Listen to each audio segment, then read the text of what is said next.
Do more by doing less. With me, Charles Alexander, for small business owners, startups, and busy folks. We're going to start with Bob Burg, author of The Go-Giver. You've read it. If you haven't read it, you need to go get it. He's going to talk to us right now about the importance of adding value and how to do it properly. Exactly.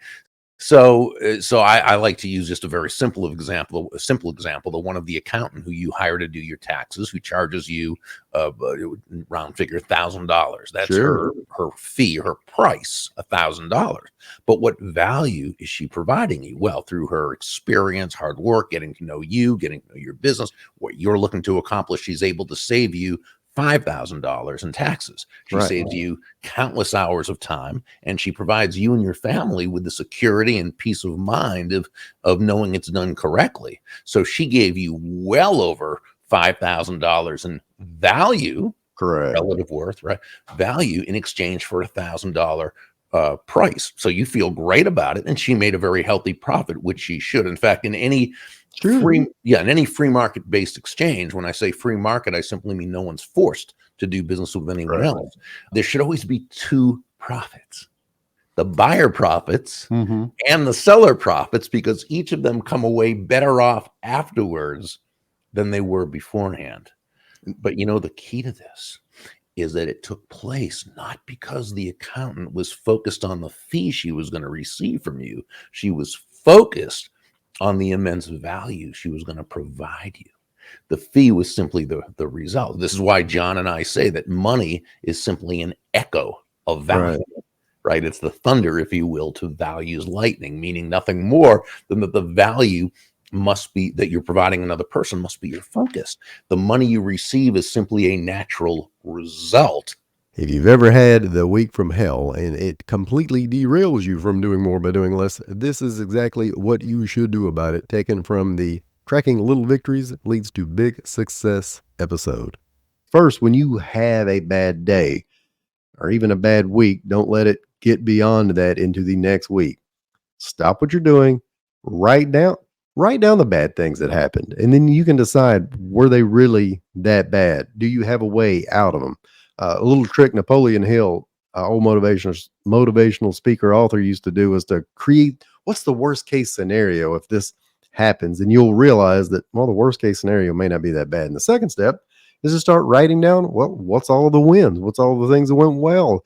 Give you a little progress for the things that did well throughout the course of that week. Like now, I recorded podcasts episodes. I've sold the videos. I've got people in the coaching program.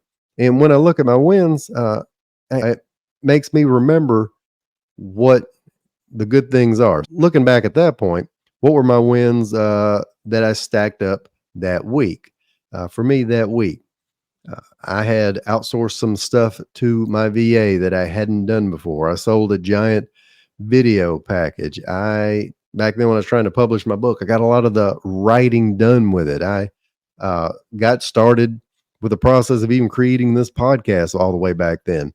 And then other things. Looked within my family. Lily had auditioned, my middle child, for a solo, and she got it. And my little buddy Lane went to football practice. He didn't even have a game that week, but he caught everything thrown his way. And then my oldest daughter, Ava, snuggled up to me on the couch so we could watch Harry Potter again.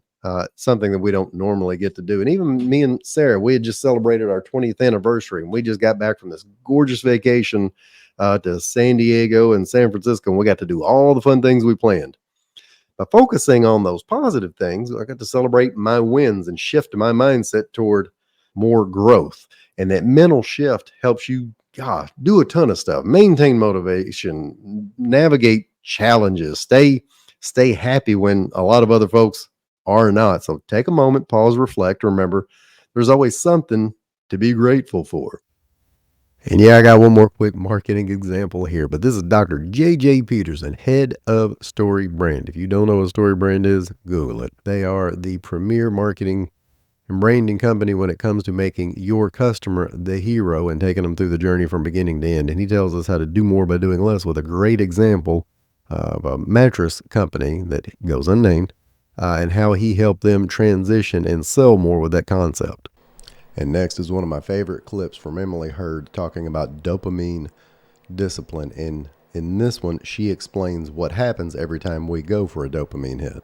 So the Hmm. brain has this level of constant dopamine drip that it is putting out, kind of a homeostasis baseline level that is wanting to get back to. So you have a spike, and then it's going to have this equal and opposite reaction on that seesaw, which is pain. And what that pain feels like, what that withdrawal feels like, see if you can identify, is Sure. anxiety, Ooh. irritability, insomnia, and dysphoria, which is a state of unhappiness, unease, and dissatisfaction.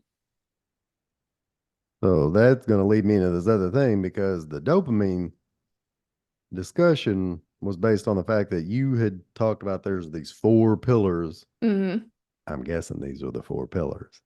No, these are not the Oh, 4 what pillars. are, Right, yeah, okay, right. so So this is just understanding that every time you get a dopamine hit from going to social media, you are going to have this equal and opposite reaction. every time, so you're telling me, so every time I flip through, let's say LinkedIn, Mhm. or let's use better examples because Yeah. like there's 7 of us that are flipping through LinkedIn, but Right. the rest, everybody else, my kids on TikTok, wife on Mm. Instagram, my dad on God, my dad on Facebook. Did you know that?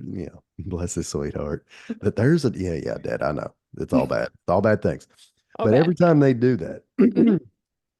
there's got to be one of these. Either there's going to be some anxiety, Mhm. irritability.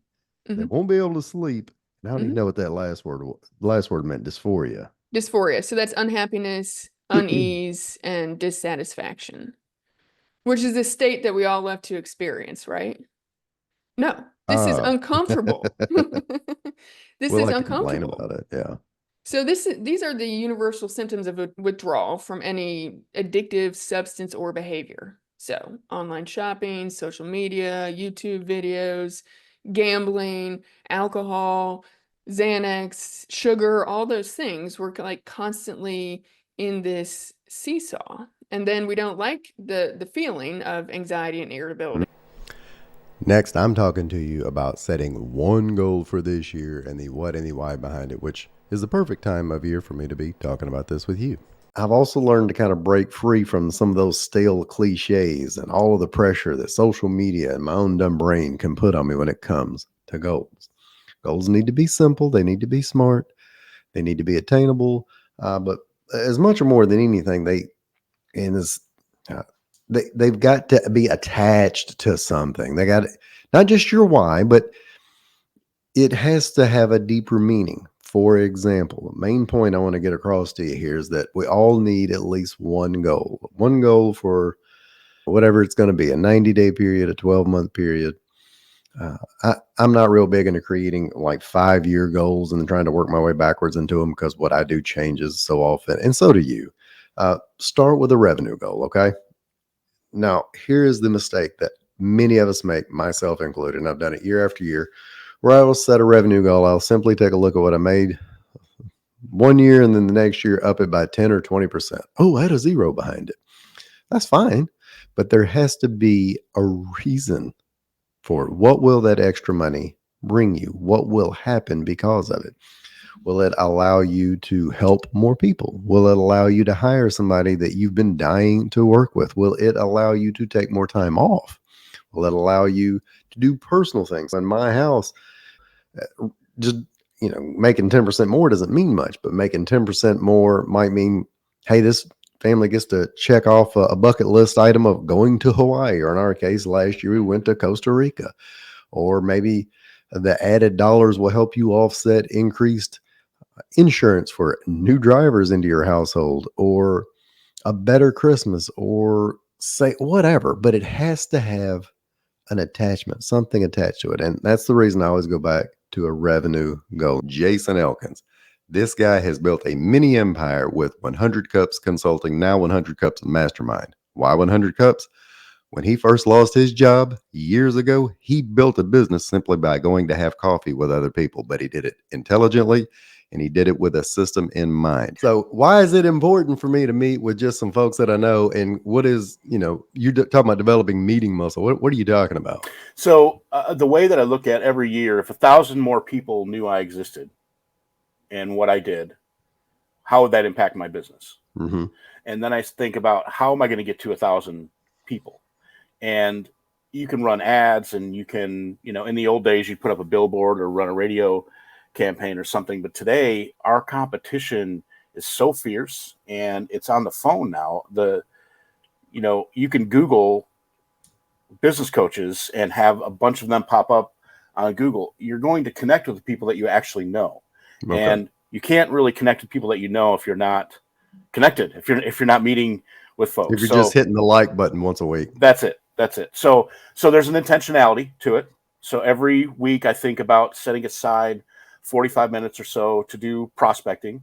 And that is looking at the list of people that are in my periphery and going, okay, who is doing some stuff? Who can I connect with, and just to learn more about.